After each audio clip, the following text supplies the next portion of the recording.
entered your destination.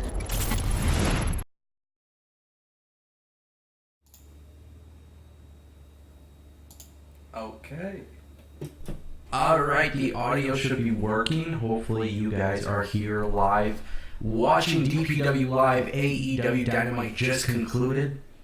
And what a show. This was actually a really good show, so I want to talk a lot about it. But I want to say thank you to everybody who is rolling into the live stream. Let's see. I'm going to try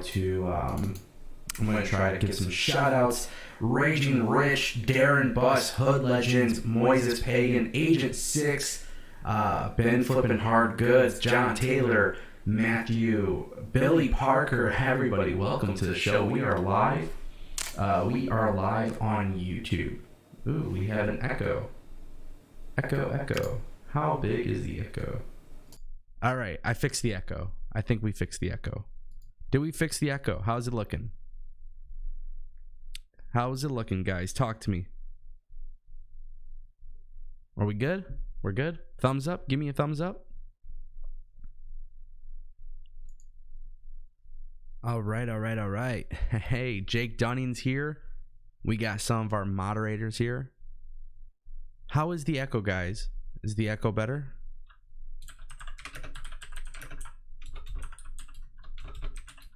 All right, perfect. So the echo is fixed. We got over 100 people watching live. Let's get that number up. Make sure you guys share the stream on Twitter, on YouTube, all that good stuff. Man, I took down some notes for AEW episode number 2 on TNT Dynamite. Welcome to the stream, Nick, Paquito, Lloyd, Ian, Prime 21, Navaldo, Cheryl, KJ. Hey, Kenny, what's going on, buddy? Roger, Chris. Everybody, welcome to the show. Okay, I want to talk about AEW. I know you guys want to talk about AEW, but first, guys, we got to talk about it. We have some very cool stuff happening with Destination PW.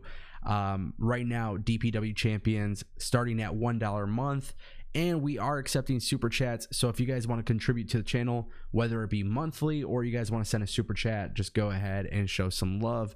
I will give you guys a shout out. Billy Davis Music, if you guys don't know who he is, I actually did a song with him. He's in the chat. Pretty cool. We have a song on Spotify, Fall For Me. Really cool upcoming artist, so make sure you guys check him out. Who else is in the chat? We got 8 Wave. Oh my gosh. iChurch, Anthony Kaiser. So many people. Man, this is really cool. So we are live. I'm still trying to get better with the live streaming stuff. But I want to just kind of be pretty straightforward. I took a lot of notes for AEW episode 2 coming from where was it? Boston. Now, this was technically a smaller crowd for those who didn't know. Definitely smaller than the original debut episode of Washington, but pretty cool. Billy says Jericho dropped a diss promo. We're actually going to talk about that in our notes. But just by a share or show of comments, guys, you guys are in the comment section.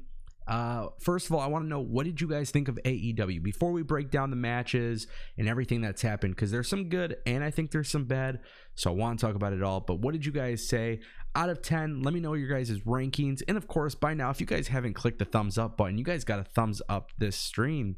Over 100 people watching live. We should get 100 likes pretty quickly, right? I think that's pretty reasonable. Is that too much to ask for, guys? All right, let's see. Man, where do we even start? Okay, so I'll go through pretty much everything that's happened. But the title of today's stream was The Inner Circle Invade AEW on TNT, because that's exactly what AEW did. AEW is really building the Inner Circle, which, if you guys didn't know, that is the new faction. This was confirmed. They have a t-shirt that dropped on Pro Wrestling Tees. In fact, the t-shirt sold out within minutes, and Pro Wrestling Tees had completely crashed. So if you guys didn't know, that is the case. I'm reading some of the comments in the chat. Tech Nemesis gives this a 9 out of 10. Kenny gives it a 9 out of 10. Ian says 7.5 out of 10, but a strong 7.5. They had something for everyone. I agree. 9 out of 10 from Matthew. Cheryl says 9 out of 10. So pretty much everybody's got something positive to say about AEW. I'm going to say this was a solid 8 out of 10. There was a couple things I disliked, and I'm going to get into it. But guys, we have to start off. We have to absolutely start off with the Britt Baker. I'm just kidding. I'm not starting off with that, guys. Everybody wants to start off with Private Party versus the Young Bucks, because I think this right here was a game changer for AEW. In fact, I was really worried about this match specifically. I did not know whether AEW would put over the executive vice presidents of the company or whether they would put over Private Party. So I want to give some really big props. I really want to give some big props to Private Party, essentially. Oh, we got some haters in the chat. That's cool. Yeah, you're not allowed in here. So I want to talk about Private Party because I think AEW did a really good job of building up Private Party tonight, and I think it was a very clear thing that AEW they're really looking at pushing these guys, and they did a little bit of a backstory to who they are. If you guys don't know who Private Party is, they are a really good tag team that came from House of Glory. In fact, they actually mentioned this quite a few times during the show. So that was very, very significant to the Private Party getting the W tonight. What a great match to open up episode 2 of AEW. And I think a lot of times when I'm reading some of these different things in the chat specifically, I think it's very clear that AEW knows that tag team wrestling is its focus, and I think they know that's one of their strong suits. If you look at WWE and NXT and Impact and New Japan, I think AEW has pretty much the greatest tag team division that exists right now, which is crazy because when you look at the tag team rosters that are part of WWE and NXT, roster wise they are really good, but I think it's AEW who really understands what they have going here, and I think this is where Private Party is going to thrive. A fun electric tag team. Justin Roberts introduces them to the ring with a total weight of 24 ounces of cranberry vodka. It's just a fun electric tag team who's high flying, acrobatic, and I think if you're a casual fan who don't know much about them, which most people really don't, even some of the smarter fans really don't know, I think this is where AEW did a really good job. They had some video packages, commentary, which was much more improved this week.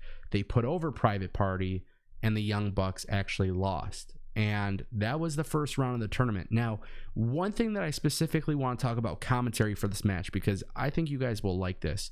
JC Green, thank you. I appreciate it. Melvin, everybody that's in here, thank you guys so much. We're going to interact for a little bit too. But I really want to talk about this commentary because Jim Ross did something very special, and I know I've kind of been hard on Jim Ross when it comes to AEW, but Jim Ross was mentioning that if neither team wins this match, they're both out of the tournament. So there is no redo, there's no losers bracket, there's no second chance. And the more that he said that throughout the commentary, it really got me thinking that AEW simply just didn't know how to book this match, and they didn't want to ruin the careers of anyone. But that's where it was a game changer, because Private Party picks up the win in an incredible match, and the crowd was obviously into it. And this is just one of those stronger suits for AEW, and I really, really hope they take advantage of this. Now, with that being said, this all comes along with good storytelling. So my pick, as you know, as some of you guys know, I said Dark Order should win the entire tournament. I still stand by that. I think Private Party is a great team, and as they do more storytelling and more interacting with the audience, I think people would rather like to see them get that big win at a big pay-per-view where it really matters and where it really counts. And I think that was one of the best parts about AEW tonight. I think they really did some really incredible stuff. So this was a huge upset victory, and I think Private Party defeating the Young Bucks shows not only as executive vice presidents the Young Bucks are willing to take a loss, but I think there's something so much more important here, which we'll obviously talk about in the main event, because obviously we see the Young Bucks again, and I'm starting to get the vibe that AEW knows what they have is special, and that excites me. Looking at the chat before we go on to the next few segments of the show, overall, what did you guys think of Private Party beating Young Bucks? Was that surprising for you guys? Was that, is that something that you guys like? Agent 6 says we only have 58 likes. I think we could get more. I agree. Last live show was really cool. We had a lot of super chats. We had a lot of new DPW champions, a lot of new contributors. Saeed says, not really feeling the Dark Order. The bigger dude needs to get another costume to cover up his belly.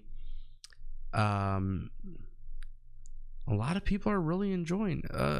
Dark Order is great in the ring, but the worst gimmick in all of history. That's from Zanny619. Mox vs. Spears was an old Raw rerun. Billy, that's funny, but we'll talk about that in a minute. Malvin Jackson says Bucks put them over big. I agree. Brian says he loved it. Guys, I want to say something about that match. One last thing before we move forward. They have to do storytelling, and I think the more that they build Private Party up as baby faces, the more people will get behind them. The more that people do that, the more devastating it'll be when they lose for the tag team titles. And I think that's actually a good thing, because that's just going to eventually put them over in the long run. So long term, if they understand that, they're going to do very well. A lot of people are. Matthew was super happy that Private Party got put over. I agree. Kenny says, I was really happy. Private Party are a great team, and I was afraid AEW was just going to be the elite dominating everything. Bingo. Bingo, bingo, bingo. That's huge, and that's very important. No, the Young Bucks are not investors in the company. They are executive VPs. EVPs, they are working in the backstage roles with Tony Khan and Cody. Which of course is why a lot of people were actually nervous about this. So I totally get it. I totally understand. Definitely some interesting stuff though from that tag match. I want to talk a little bit about the Britt Baker, B Priestley tag team match that we saw with Riho and Sakamura, I think is how you pronounce her name. Emi Sakamura. Try not to butcher it, but this match did not do it for me. I want to talk about this match, and then I kind of want to take a little bit of time talking about the Jericho and the stable, because that was huge. But the idea here is AEW is trying to build a story behind Britt Baker, the dentist. If you don't know, she's a dentist. They've been telling us ever since day one. Britt Baker Britt Baker in the tag team match with Rio as her partner. They're basically trying to tell the story of Britt Baker and B Priestley, which is something they've been doing for a while. And this match didn't do it for me personally. I don't think this was a good showcase of the women talent in AEW. I'm not trying to be negative or anything, because I like all the people that are in this match. I feel like it was just kind of weird with the placement and everything like that. That was my personal issue with this match. So I don't want to spend too much time talking about that. B Priestley and Britt Baker could be something special as a secondary ladies feud, which is pretty much what they're referring to the women of AEW, the AEW ladies. Not sure how I feel about that. Impact calls them, knockouts. WWE just calls their female stars superstars, just like the men. The women's division needs a little bit more help, and I think I see some comments. Marquez Payne says the same thing. He agrees. I'm interested to see what happens. I don't personally know. I'm going to be honest with you guys. I personally don't know what they're going to do with their women's division. But tonight was just not the best showcase, in my opinion. I know the crowd was trying to get into it, but just ultimately, there's so much more for AEW to get people excited. This just wasn't my cup of tea. Now, that might change as time goes on, because again, this is only episode 2. So, episode 2 is my sort of like, it's still in the beginning stages. I think we're all getting sort of high expectations. Like I said, it wasn't my cup of tea. Not saying it was bad. It just, I couldn't personally get into it. I think as time goes on, we will see that change, obviously. But I do want to talk about Jericho and the promo, because I want to spend a little bit of time talking about this. I'm reading the chat. It seems like a lot of you guys are interacting. If you guys haven't clicked that like button, please click that like button. Go ahead and share this. Very, very interesting, cool stuff happening with Destination PW, and you guys are a part of it. We have, by the way, we have a giveaway that's probably happening next week on the post show of AEW. So just so you guys know, for those who are interested, we're giving out some t-shirts, some AEW t-shirts specifically. So we'll talk more about that in the next show. But if you guys haven't clicked that like button, click that like button. It would mean the world to me. I'd greatly appreciate it. So let's talk a little bit about Jericho cutting this promo. So if you guys don't know, Jericho comes out and he basically does an introduction with his new stable. He comes out with Sammy Guevara and the former LAX, Santana and Ortiz. And then, of course, Jake Hager, a.k.a. Jack Swagger. And this was crazy. This was crazy. So Jericho's basically giving a rundown. He really puts over Sammy Guevara big time in this entire segment, and he's talking about Sammy Guevara being pretty much like the sexiest teenage heartthrob, which is exactly what AEW is trying to do. They have somebody who's known for their good looks and their acrobatics and their athleticism, and then they build up Santana and Ortiz basically for their grunginess and their street ability and brawling and things like that.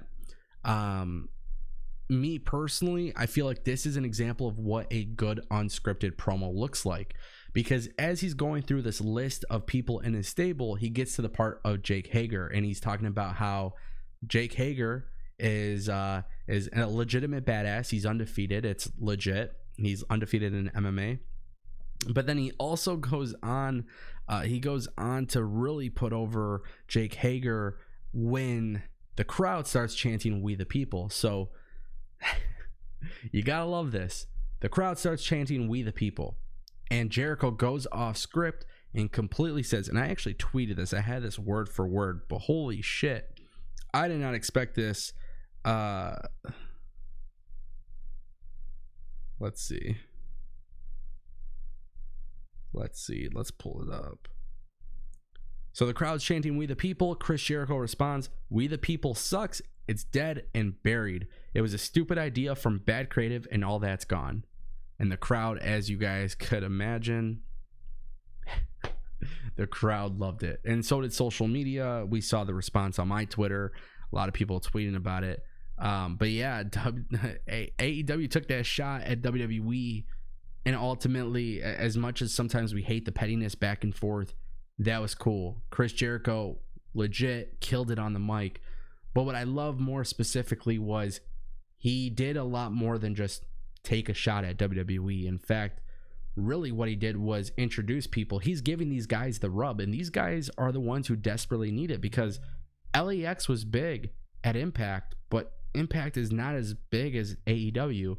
Sammy Guevara was a good name in AAA and obviously in the indies, but to the massive audience who is just flipping channels and landing on TNT, they don't know who Sammy Guevara is. So just kind of keep that in mind.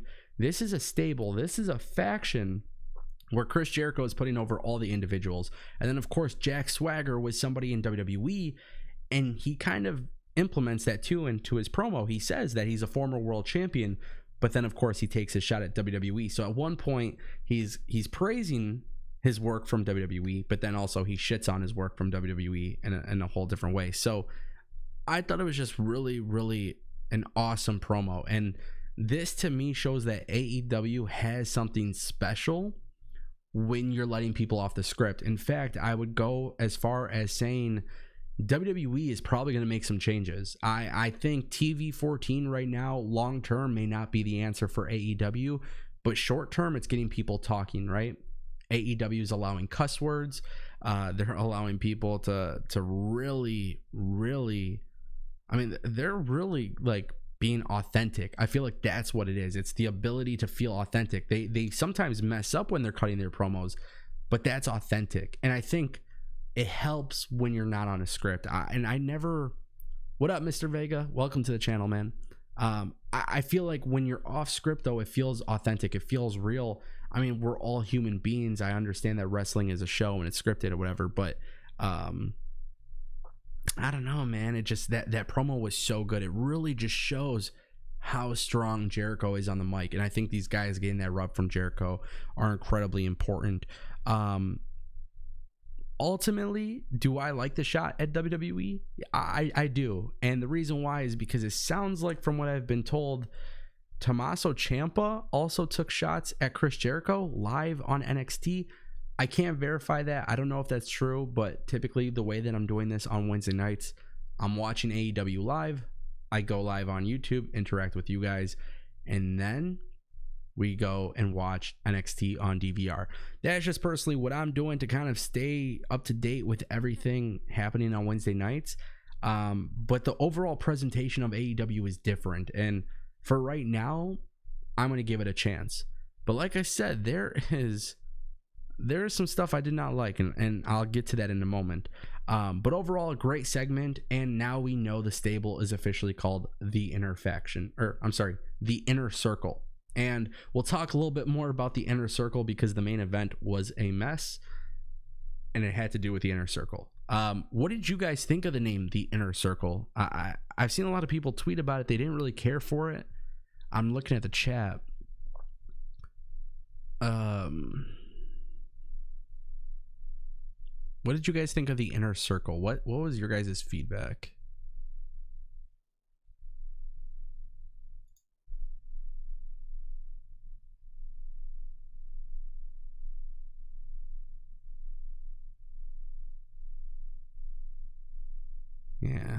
Yeah, some of the feedback I'm reading from the comments, it sounds like you guys were okay with it. Some of you guys didn't care for it. Yeah, Marquez says it's terrible. Look, I think the name itself, I'm shocked they didn't go with Alpha Club, to be honest, but I think at this point, the name is probably the worst part about the faction. I like the guys who are in it. I like what they're doing with Chris Jericho being the champion, putting these smaller guys over. I like that. You guys don't seem like you really care for it, though. Not feeling the name, but it might grow on me. Yeah, I kind of get it. The name is odd, but this is the same guy who got a clipboard over. I'll catch on. PTP, that's a really good point. In fact, I almost thought, because Jericho kept saying during his promo, like when he went name by name, he kept saying he's on the list. So when he said that, I thought for sure he was going to reveal the faction's name as the list, which the list versus the elite, I wouldn't have liked it, but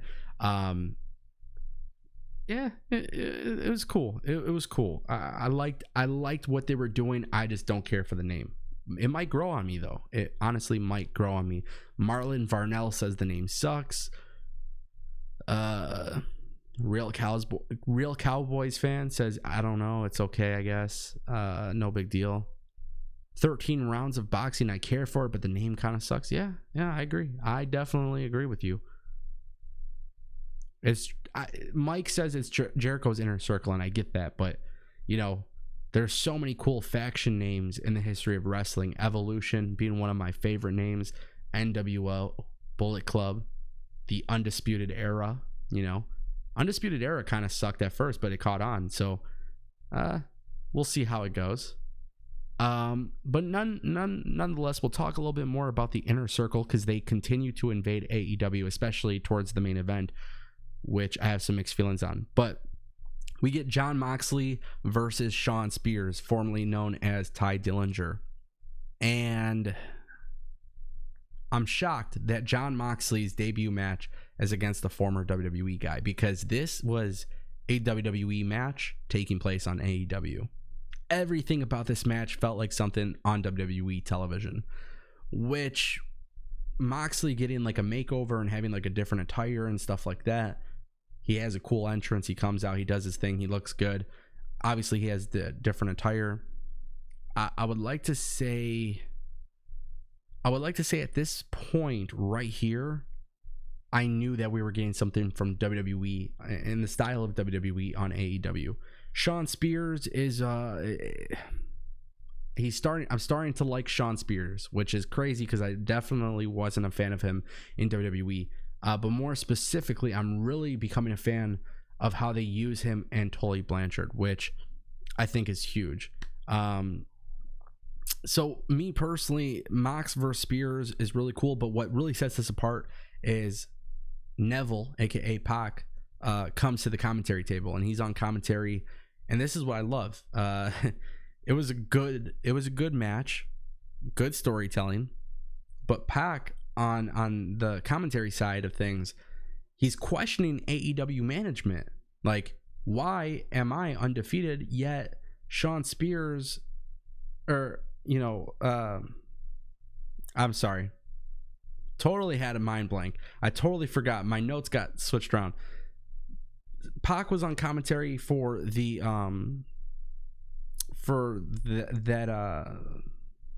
wow, what's going on? Did I mess up my notes? I don't know. What a weird brain fart. Because obviously we have Darby Allin versus Jimmy Havoc. But yeah, essentially, we have Pac on commentary, and he kind of talks about this whole thing with like, why isn't he in a opportunity for a championship match, blah, blah, blah, blah, whatever. But Mox versus Spears becomes a really, really good match. I feel like I'm all over the place, man. This is crazy. This is what happens when you watch too much wrestling. Legit. NWA, Impact, WWE. Oh my god, it's so much. But Sean Spears, man, Sean Spears has a good match with Moxley.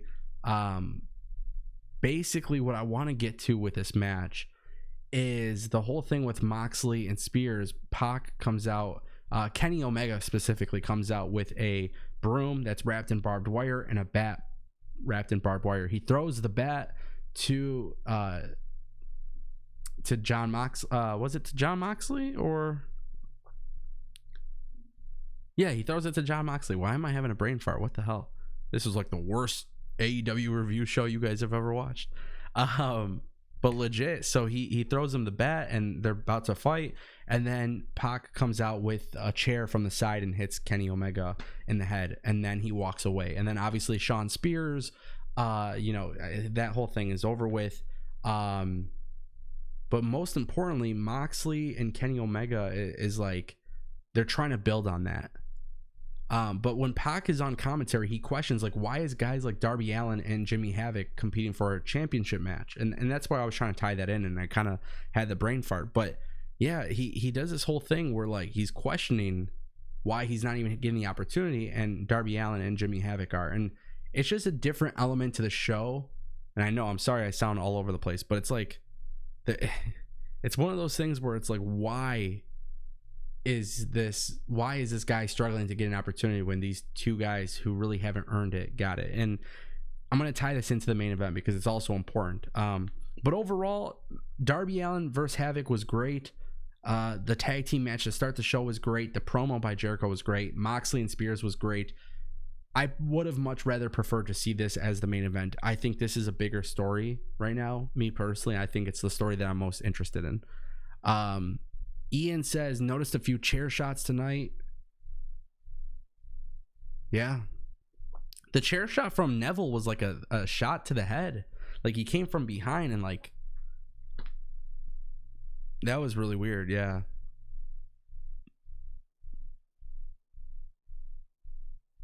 Oh, by the way, we're 3 likes away from 100. So if you guys want to smash that like button. Yeah, they did it for a reason. Yeah. Man, really quick before we keep talking about the show, I have to admit, Wednesday nights are starting to become the busiest days for me. I find that to be pretty, I find that to be crazy. PTP says, I like how they're linking stories together, more or less give off the vibe that everybody is in the same league. Bingo. Huge. Huge, huge, huge, huge. That is very true. Everything kind of correlates together, whether it's the Elite, whether it's Jericho's new faction, whether it's Pac. I definitely see that being the story here. What's up, Bros Inc? How's it going, man? Welcome to the show. Welcome to the stream. Hey, we're over 100 likes. Thank you, guys. Thank you.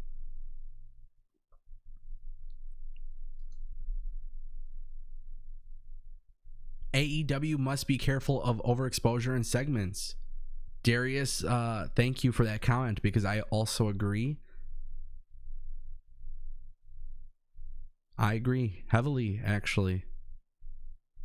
With that specifically, I agree. I think overexposure is the issue that WWE's having, and that's tough.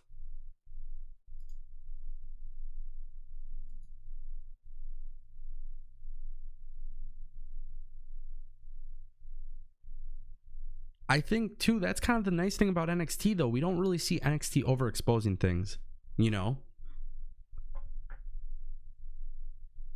Blade Runner says that AEW is already drawing bigger crowds than Impact and ROH, and I would definitely agree with that.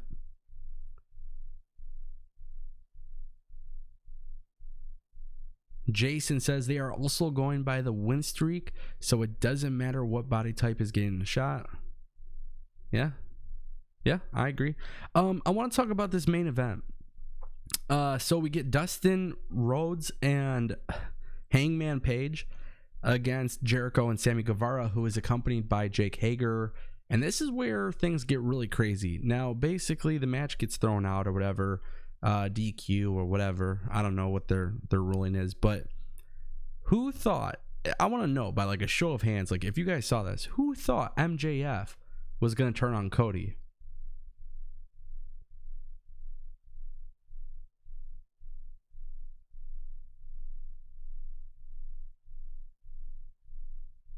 That to me was the big thing that I'm gonna be honest.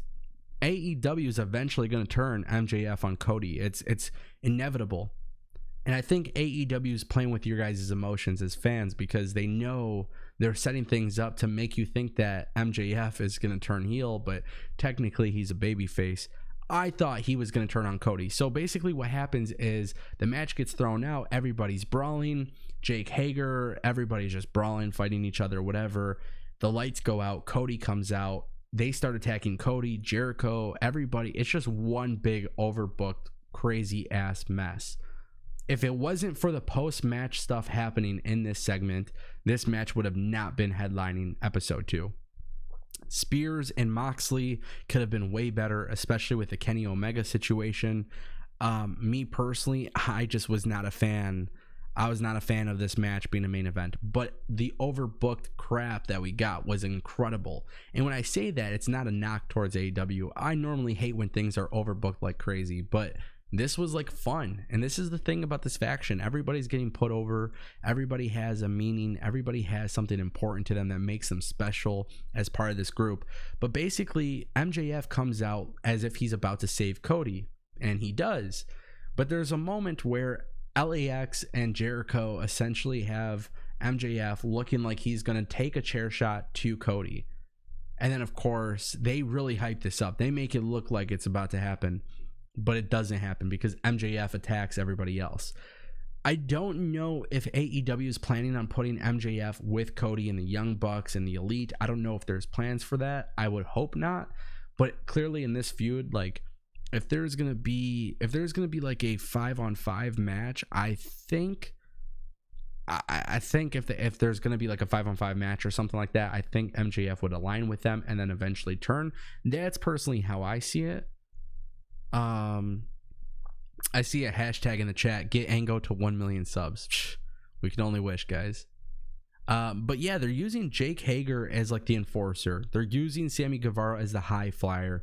They're using LAX as like the badass tag team that's really athletic but also very street and very, very grungy and very like hardcore, and like I like that. And episode 2 was really good. I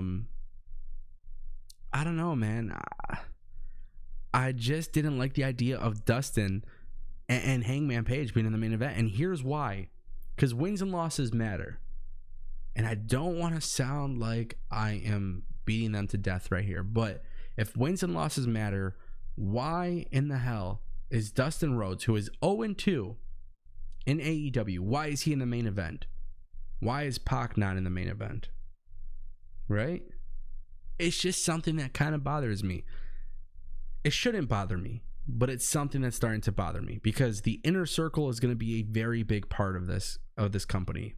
And the guys who are the rebellious heel faction usually gets a lot of heat and usually does the job at the end, right? They're eventually going to put over the baby faces.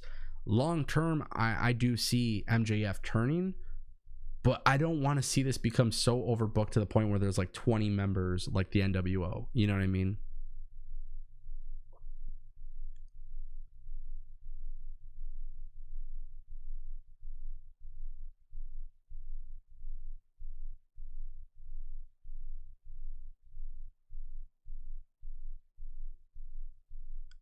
to the mods in the chat, if you guys are banning people, I mean, look, we're just trying to have some fun. Let's see. Yo, let's not censor people in the chat as long as everybody's keeping it cool. Yo, if everybody's keeping it cool in the chat, everybody's respectful and polite to each other, we don't gotta hide the comments. Don't worry about that. We want to keep it cool out here. We're trying to have fun. We're trying to talk wrestling. Random guy says MJF will turn on Cody soon. I think it's going to happen probably in a month or two. They want to build that story because MJF and Cody is a money feud. That's a feud that I don't know how NXT could compete with. Richard says, I really want to donate, but I'm broke. Man, look, guys, it's not about donations. If you guys want to donate through Super Chats, that's awesome. If you guys want to contribute $1 a month to DPW, that's awesome. But if you guys can't donate or you guys can't contribute, don't feel like you have to. Like, this is just fun. We're here talking wrestling. Just share the stream, like the stream, leave comments, tell people about it. You know, let's hit 25,000 subscribers. It's not about the money, guys. Tyrone says they don't want to give everything so quickly. Exactly. They don't want to give it out quickly, and that's why doing this is perfect, because you're going to keep building storylines. You're going to keep building something exciting. It takes time, but for sure. Justin McGee says, love your channel. Thank you, bro. Appreciate you. Yeah, guys, if you guys are cool, you guys are having fun in the chat, like, we're not going to micromanage the chat. We just started doing live streams on the channel, so the mods may not know exactly all the rules, but just have fun, guys. Just don't be racist, don't be stupid, don't be saying stupid shit, but have fun. We'll try to work on this. Mike says AEW to Dallas, Texas, and Garland. Yeah, I think so. I think that's already been confirmed. I could be wrong. I could have sworn they said that on the broadcast. Yeah, Jericho saying some raunchy ass stuff on the mic, especially closing out the show. Nick says Dustin had to be in the main event to keep that storyline going. So that's why I have a problem with wins and losses. And I don't know if that's going to stay. I don't know if that's going to stay. I don't know if that's going to stay for a while. I don't know how long they're going to keep paying attention to the wins and losses.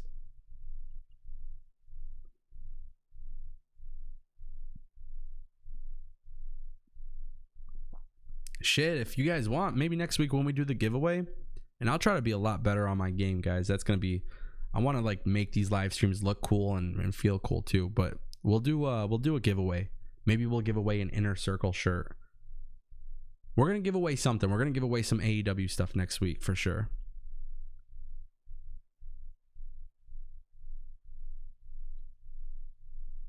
Raging Rich, am I the only one who wants Darby to win next week? Man, it ain't going to happen. Darby Allin is the AEW version of Jeff Hardy. So if he ever gets that opportunity to win the belt, it's not going to be relatively soon. It's going to take a couple years of people really getting behind him. But I really dig him. I think he's going to be sick. Marlon wants to know, what did I think about the commentary? Me personally, I thought commentary was a huge improvement this week. I really thought it was.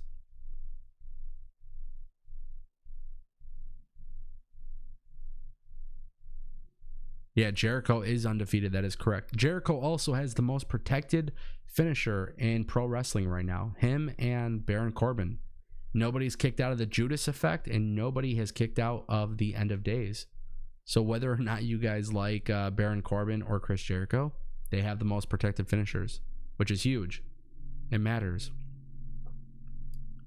Tickets are on sale for Dallas on Friday, so I mean, it sounds like they're running smaller venues, but they're getting them packed, so that's good. Richard says AEW is too new. It's way better than WWE now. Your opinion? No, it's not. I love AEW, but it's not better than WWE. It's an alternative to WWE because, like, tonight, from what I've heard, NXT was a great episode, and I think fans are really starting to forget how to become fans because they're looking at like ratings and social opinions. I don't want you guys to think that like AEW is good or bad based on my opinion. You know what I mean? And I feel like a lot of people are getting lost in that realm of things.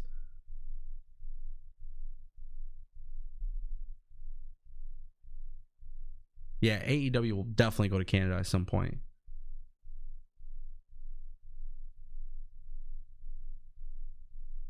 Yeah, Billy says MJF is going to play a big part. Of course, man.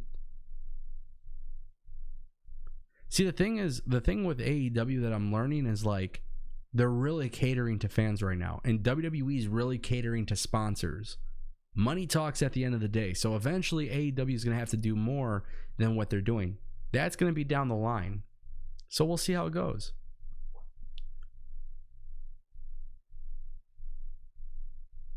Wow, this chat is going really fast. I'm trying to pay attention. Will there be an off season for AEW since they are considered a sports league? Tyrone, good question. No, they're not.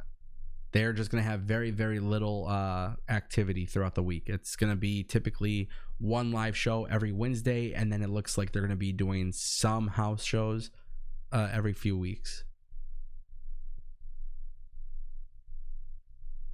PTP says people are just picking sides instead of enjoying the products, and I agree. I think people are so willing to pick sides and they're not enjoying wrestling. If you guys like WWE and don't like AEW, that's fine. But you can't say AEW is bad. Just like right now, people have been asking for the Attitude Era to come back forever. WWE is starting to do that, and people aren't enjoying it because other people aren't enjoying it. You guys have to form an opinion on wrestling on yourselves. Like NXT, the reason why I'm going to watch NXT is because NXT is a good wrestling show. Who cares about the ratings?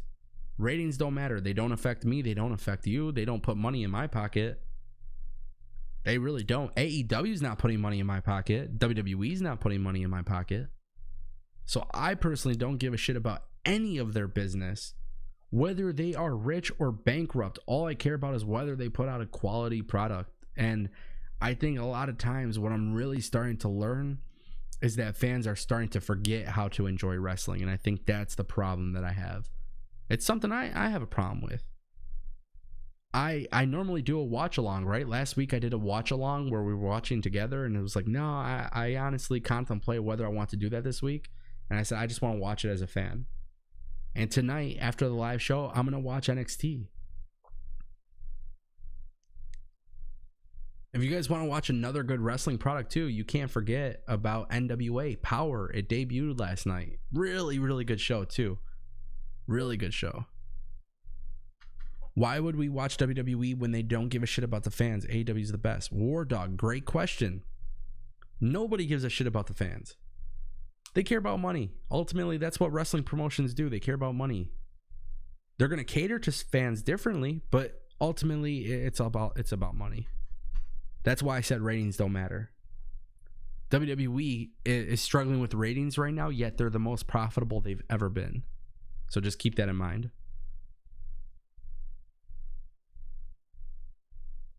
Hardy's ever come to AEW? Yes or no? I don't think so. Matt Hardy, maybe. Jeff Hardy, I don't think so.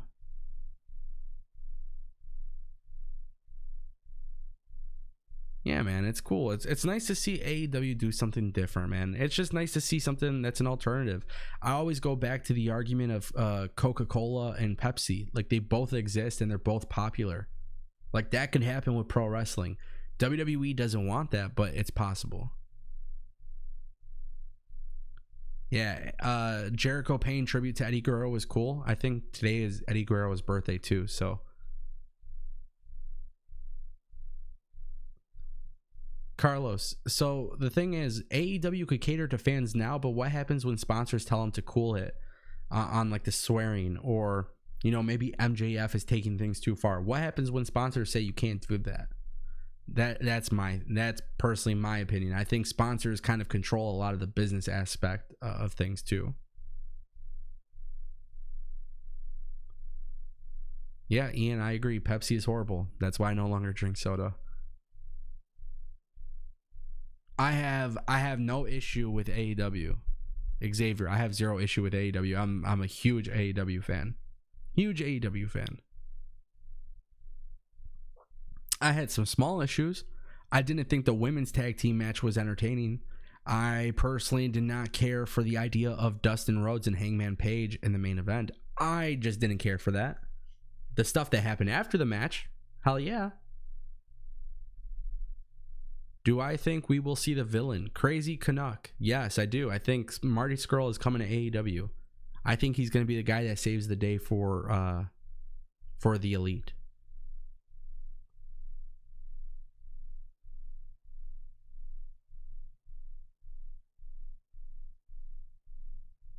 Mid-card title, good question.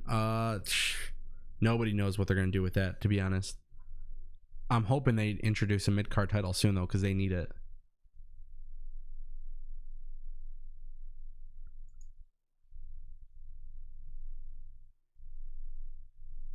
Yeah, Carlos, yeah, man, it's the sponsors. The sponsors really matter. They do. They really, really, really do. Overall, this was a good show, man. I loved it. I really did love the show. I feel like 2 hours went by incredibly fast, too. I feel like 2 hours went really fast. Who would I want to be in AEW? Randy Orton. Randy Orton is somebody I want in AEW. No script, no filter. Let him be himself. That's somebody I want to see in AEW. TV title coming to AEW. I'm not sure if that's my cup of tea. But yeah, when Marty Scurll leaves ROH, I think he's AEW bound. Even though there's significantly high interest from WWE, I could see WWE throwing him a massive offer just so they could keep him away from his friends, which is crazy. I do see AEW hiring writers to a certain extent, yeah.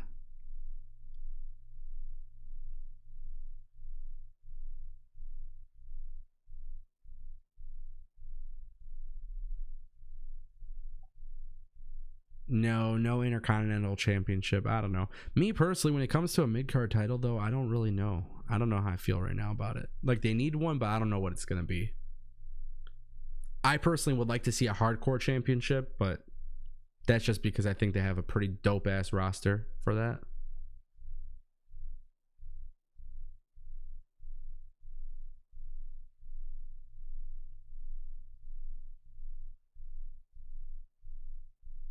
Yeah, I don't know, man. Oh, I could see Brian Cage in AEW. I know he was trying to work at Double or Nothing.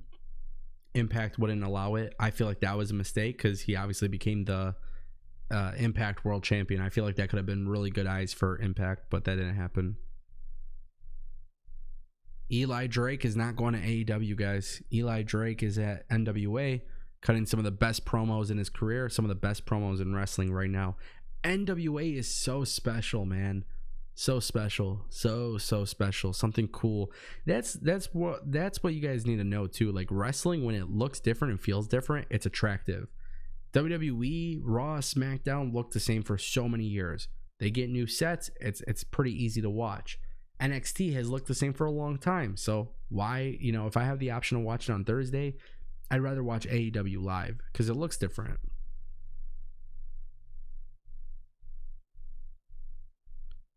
Raging Rich says, I can see Revival going to AEW when their contracts are up.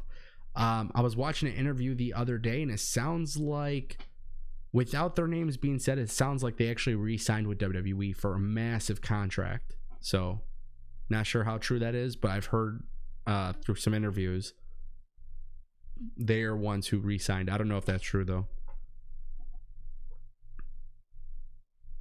Do I think NWA will partner with AEW? Justin, great question. Personally, AEW gains nothing from it. NWA gains absolutely everything. So, no.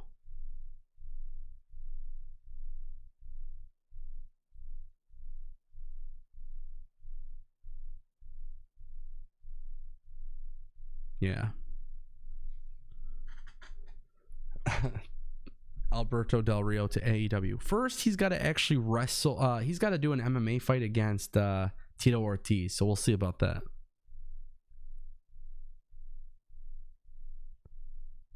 I don't know, man. We'll see. Overall, a good show from AEW, guys. I want to go watch some NXT. I do have to watch some NXT before I sleep. But, yeah, man.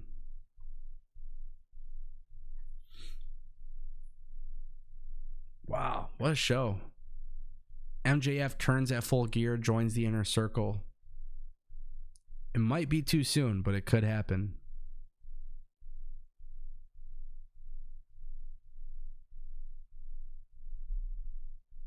AEW needs bigger guys. Yeah. All right, guys.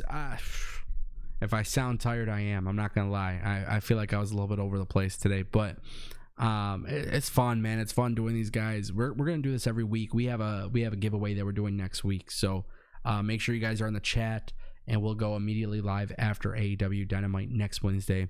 If you guys want to contribute to the channel, there is a championship thing that we do. 24/7 championship, internet championship, world championship. $1, $3, or $5. You guys could look at the links in the description for that. And NXT, it's time to watch some NXT, and I'll be on Twitter at Tango with Tango, giving you guys my thoughts. So yeah, I'll see you guys next time. Thank you guys for watching, and you guys have a good one.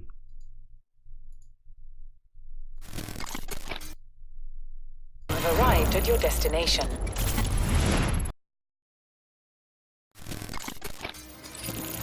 You have arrived at your destination.